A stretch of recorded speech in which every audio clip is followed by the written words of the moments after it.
Hello everyone, and today is it's May 2nd, and this is the new risk here for today. It's been a very active last 3 or 4 days here across the Ohio Valley.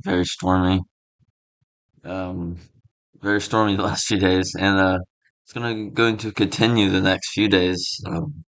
In particular today, where severe risk is level 2 and level 3 for the area, slight and enhanced, which is enhanced uh, goes from essentially north of Lexington down all the way to the border of Mexico and Texas. So it's a very large enhanced risk, and the slight goes from Pittsburgh down to New Orleans, down to Brownsville, Texas, to Dallas, Texas, Little Rock.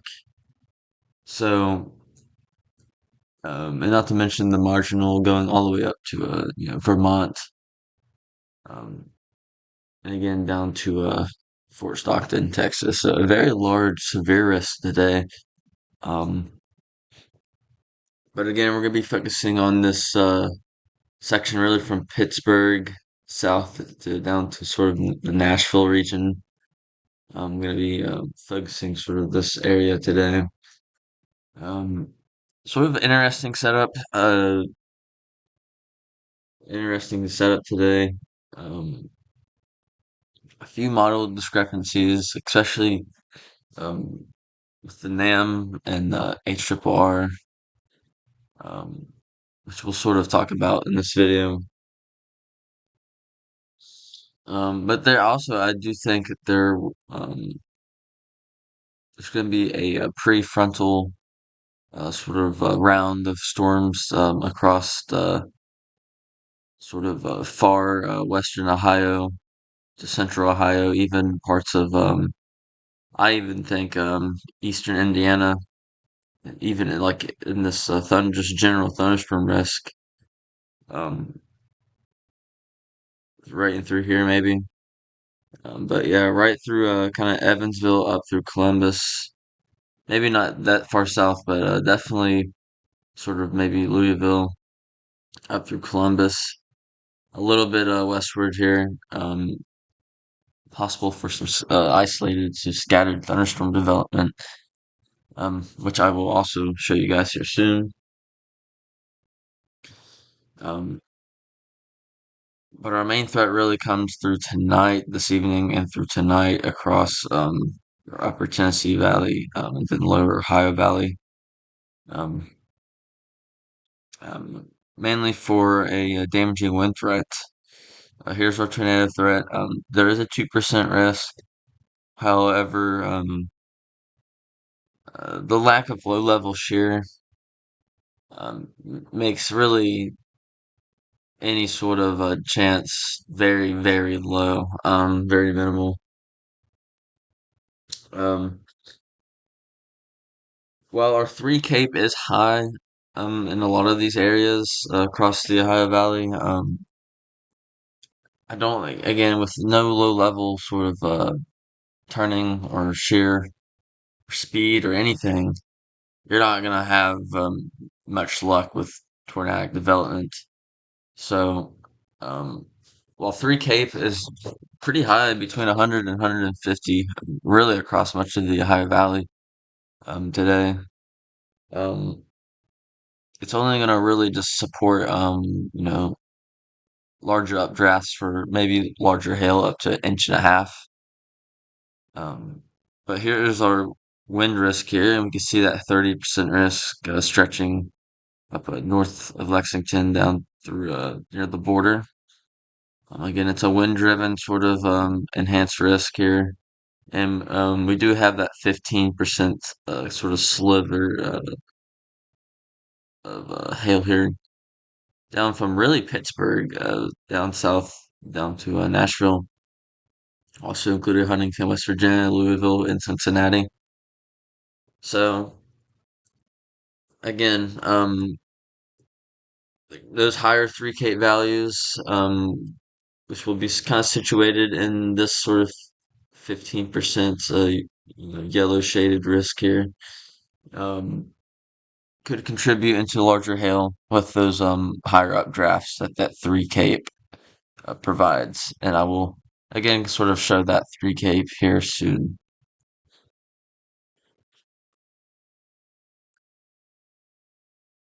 So here's the sort of current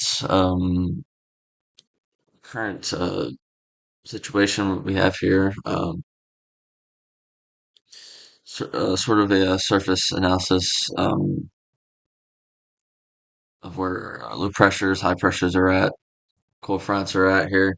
Um, I've really liked showing these last few videos just to give a better idea of what's going on. Um, but we see we have a low pressure here in northern Indiana, and our main low pressure here across sort of southern Oklahoma, southeastern Oklahoma here. Um, this is um, this is what's going to bring our main event later this evening. This low pressure up here to our sort of northwest in Indiana. This is going to bring those sort of prefrontal, our prefrontal um, isolated thunderstorms, scattered thunderstorms before our main front.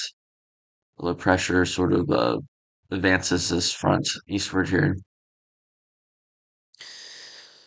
So here's our just general severe, this yellow dash, you can see our general severe risk here. In our overall sort of setup here. So here is our surface observations here, and let's update this real quick. But this is our surface observations here, and we're going to compare um, these with the models here to see what's going on, see which model is how it's taking the day so far. So we have 67 in Charleston, we have 64 in Pittsburgh, 65 Columbus, 66 Lexington, 70 Louisville here, 63 in Cincinnati. Sort of go to our let's go to our H triple R model here. All right, 67 Charleston, 65 Pittsburgh, 64 Columbus, a little warmer in Cincinnati. Louisville is a little cooler, but overall H R is doing very well temperature wise here. Let's look at our NAM here. The NAM also doing fairly well, maybe a little cooler in some spots, but doing fairly well. Let's look at our dew points here. We have low 60s really being affected all the way up to Pittsburgh and Columbus. Um, so maybe some mid 60s in southern Kentucky and western Kentucky. So let's see our HRR model real quick here. Dew points. Yeah, low 60s all the way up to Pittsburgh, Columbus. Some mid 60s southern and western Kentucky. Yep, some HRR doing very well here. Check the NAM here. Uh, Again, pretty good here. They're both taking the temperatures and the dew points fairly well. Maybe a little up, too much north for the NAM, but overall, mid 60s, southern, western Kentucky. I mean, overall, pretty well here. Some model discrepancies with our current observations are not many at all. So that is a good sign. Models seem to have a good handle of the current environment as of now, in just in those terms. So next, I want to show you this the lack of this low level of sort of shear here, and again, I like using this. This is the um, HRF model here. It's a combination of 5 models with their current runs and their past runs. So has 10 total runs and to this ensemble mean here.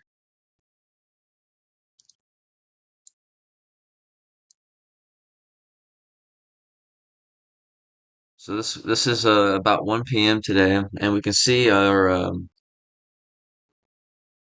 main low here by 1 p.m. It's all the way up through up into Canada at this point. It's also a positively tilted trough here with our orientation southwest pointing northeast. Um, it's usually not as supportive for thunderstorms. However, this is what's going to cause sort of this sort of this increase in thunderstorm activity across central Ohio around this time around 1 p.m. We can see it's sort of if we kind of sort of take this jet streak here, um, if we take this bottom left, the bottom left side of this jet streak here, this is the convergent side of our jet streak.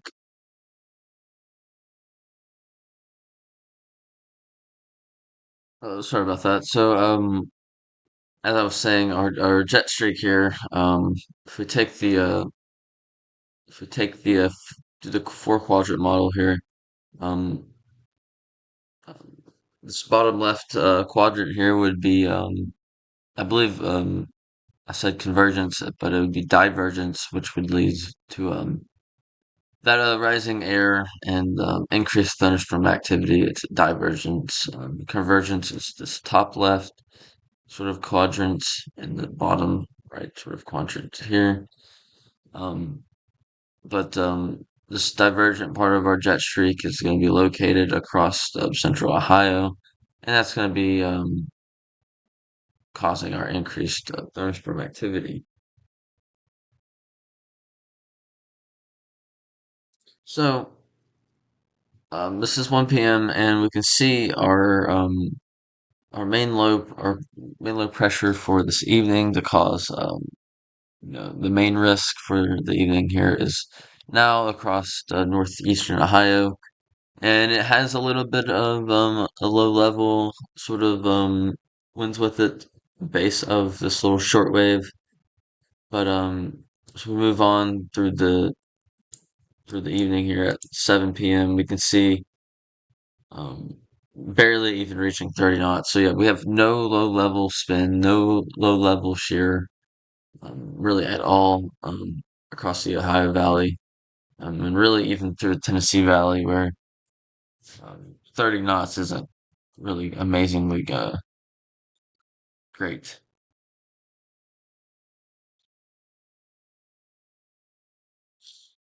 So let's look at our models here, and let's look at our dew points for the rest of the day here. And H triple R as we move on. This is about 4 p.m.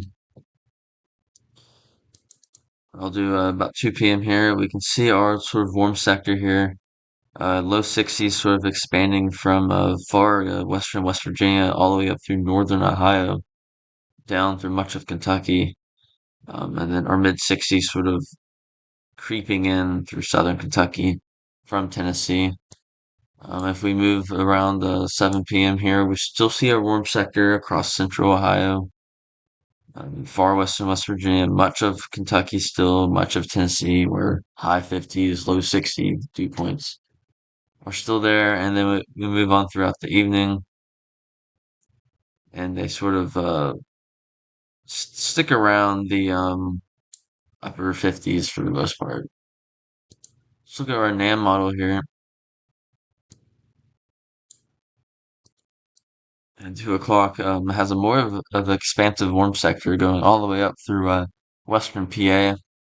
But the general idea of that warm sector is still across western West Virginia, much of Ohio, much of Kentucky, where there's mid 50s or 60s, kind of creeping in to central Kentucky with the NAM here.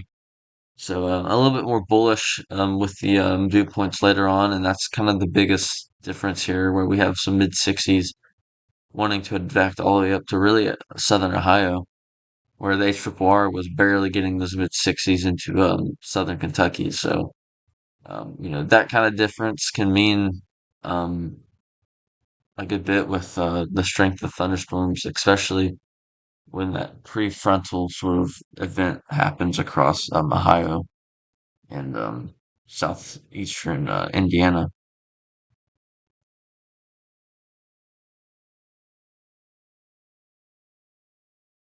So next here, I want to look at our surface-based cape, and this is the HRR model here again.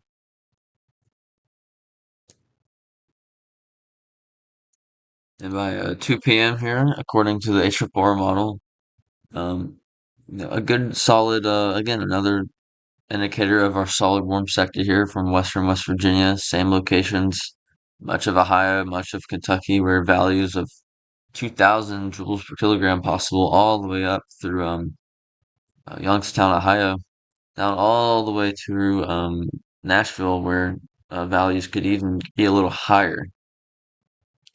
Let's look at our mixed layer cape here.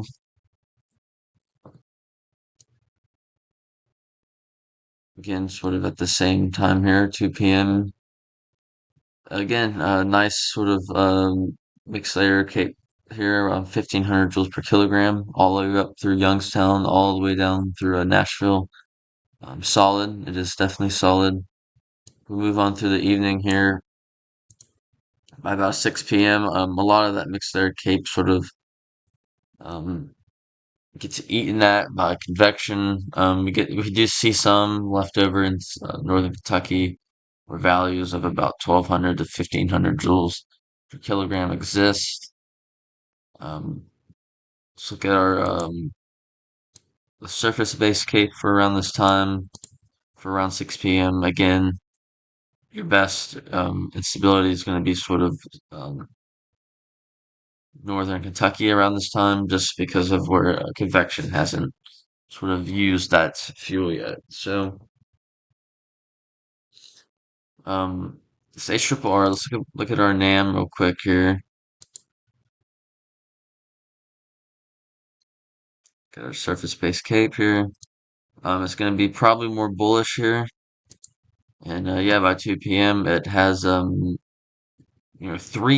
joules per kilogram creeping up to southern Ohio, with almost with 2,000 sort of creeping up through Pittsburgh and southern Cleveland here, down even to Nashville, 3,500 joules per kilogram, sort of setting in. So again, the NAM is a lot more bullish on this instability. So move on to the evening, 6 p.m. Again, it's fairly bullish here, still with around 2,000, 2,500 joules per kilogram still existing across the central Ohio and Kentucky and across western West Virginia. Our mixed layer cape here. Again, 2 p.m. here. This is our NAM. Again, um, pretty increased values compared to the HRRR here.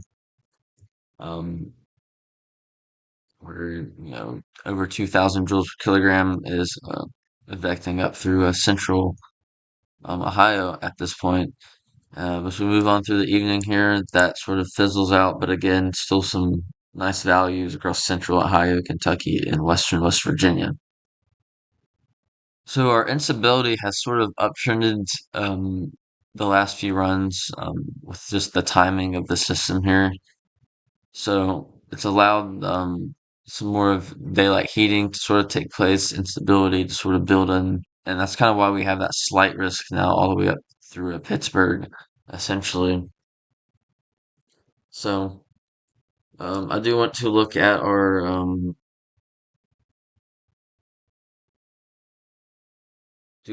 at our HRR run here and try to get some soundings here. Um, this is 2 p.m. here. We can see sort of we can see our main sort of front, our low pressure, our main low pressure sort of across southern Missouri at this point. our main sort of convection line, our main front would be moving northeast, but our prefrontal sort of convection that I was talking about, caused by that low pressure in Canada, is going to be causing some scattered thunderstorms in the afternoon across much of Ohio, southern or northern Kentucky, southeastern Indiana. Take a sounding here near just around the Columbus region here. Um, we can see our photograph doesn't look great at all. No turning, very little shear in our atmosphere. We can see that with our values here, very minimal shear. However, with a 2000 surface cape and a 1400 mixed layer cape here, um, and our 3 cape being 166, um, that's going to be supportive of any sort of convective development. Um, Again, our cape sort of gets pretty fat here at our 3 kilometer level here. Sort of between our 2 and 3 kilometer level, and goes all the way up to our about 11 kilometers, our instability. So there's a lot of it.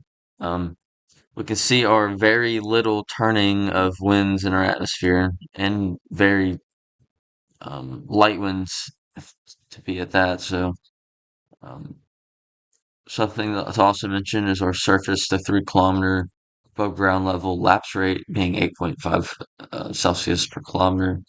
That's going to support that sort of hail risk with that increase of 3 cape, which just sort of tells me that our updrafts are going to be um, supportive of growing a little bit more than it could be with this environment, leading to maybe larger hail, up to 1.5 inches possible. And this is that was around 2 p.m. And as the afternoon kind of goes on, the storms form really all the way up through northwestern PA, where the same sort of threat exists of um, potential large hail, potential gusty winds up to 60 miles per hour. As we move on in the afternoon, we can see our main event, 7 p.m. now, sort of across central Kentucky. Damaging winds, main threats, some large hail possible. Get another sounding sort of outside of Cincinnati here. Um, our surface wind's not really good at all, but you know, as that main low pressure sort of moves through, we do see our increase in sort of our winds at the 3 kilometer level, just a little bit and further up, but not much at all. And again, further later into the evening, our surface cape being 1,000, our mixed layer cape um, being below 1,000, some sin also, some capping going on, 3 cape below 100, but um, still an environment supportive of a damaging wind gust and maybe some small hail. But as really that sun sets, that threat really sort of gets minimalized, lowered greatly. Take a sounding sort of Charleston, West Virginia here. Um, Again, yeah, contaminated sounding here. You know, lots of forcing that's going to have to take place for really any thunderstorm to sort of stay developed past 7, 8 p.m. So the threat really becomes limited after um, the sun goes down. Well, that's the HFR here. Let's look at the NAM.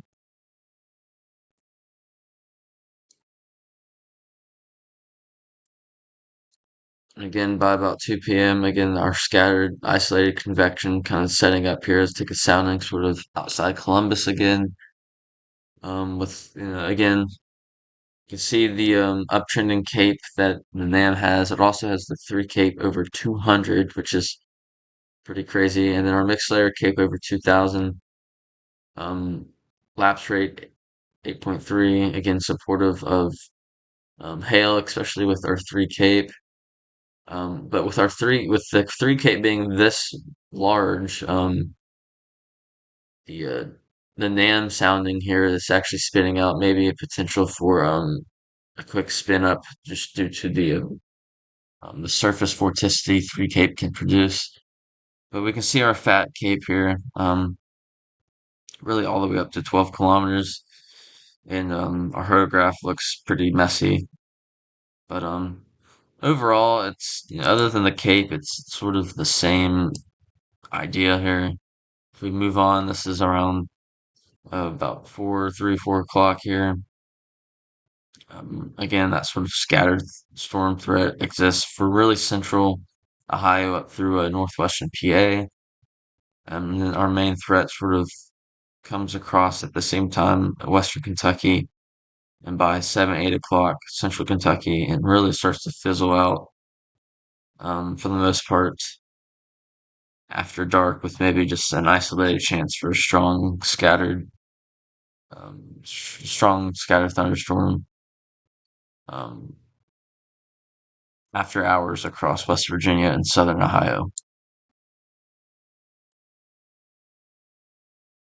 Well, that sort of does it for the setup here. Just sort of a windbag event here where we'll get sort of the clusterings and sort of line segments. Some large hail, especially sort of Columbus, Pittsburgh down through Cincinnati, Louisville, Lexington. But I think the large hail across um, central Ohio, where we'll have a bit more sort of forcing due to that divergent side of that jet streak um, for that low pressure residing in Canada. So it's gonna just allow a bit more forcing, not much at all, but just maybe enough to have an increased hail threat across central Ohio. But that's the threat for today. And tomorrow, here's our threat. Very large,